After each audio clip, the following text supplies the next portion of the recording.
I'm going to start glazing this by stirring my glaze around in my bucket, pouring it into the bisque piece, and then rolling it around to get the inside covered in glaze as best I can. Dump it out into a rubber bucket. This is basically a farm bucket for animal feed, and I use a large spatula that you can find at a restaurant supply store and try to reclaim and recoup as much of the glaze as possible so I don't have any waste. Next, I'm going to put the bucket down. I'm going to put my Shimpo banding wheel in there, get that centered, and put the pot on, center it as best I can, and then I'm going to use a brush and paint the very inside of that inside lip where the glaze may not have reached it, and I'm going to do that as a level of detail to make sure everything's glazed. I'm also going to paint that outer rim, the outer lip detail, using the brush so that when I pour the glaze on the next step, I don't have to risk anything splashing down on the inside.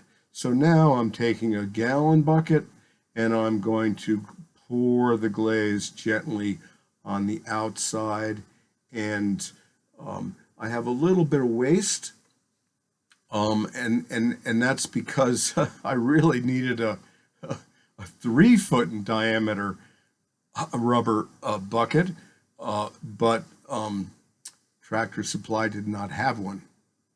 And I'm going to give it a second coat, and you can see how it kind of hugs the shape of the pot.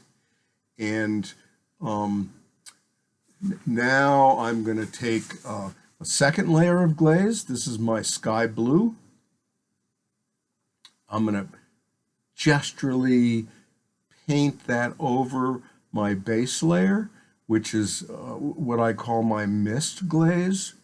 And so the mist is kind of a lightish, grayish color. I use it for a lot of things.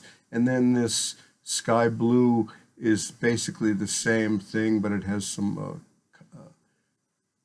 cobalt carbonate in it. So it's going to give you some blue hues. And so there'll be a little bit of a modeling effect. And I'm also going to glaze the inside by doing some gestural splashing, like action painting, so that the inside becomes hopefully as interesting as the outside. And I'm going to also do a little bit of splashing on the outside.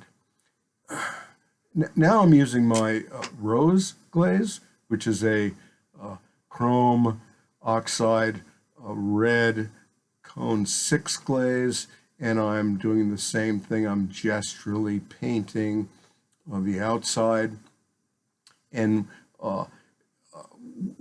when all of these glaze colors combine, what I have found, and I've kind of adopted it as a signature color combination, is you get a really nice interplay of oil spot and hare's fur with the glazes melting together. Now I'm using a baby's ear syringe, and I'm going to gesturally squeeze and decorate some heavy iron oxide and rutile glaze on the outside to further kind of bring out the random qualities of this spontaneous action painting glazing method that I use.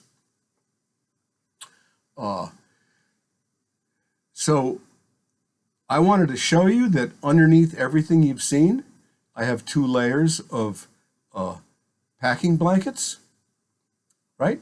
I have a concrete floor, and so I put the heavy packing blankets down. I put a plastic tarp over it to protect the pot. Now I'm on my potter's wheel.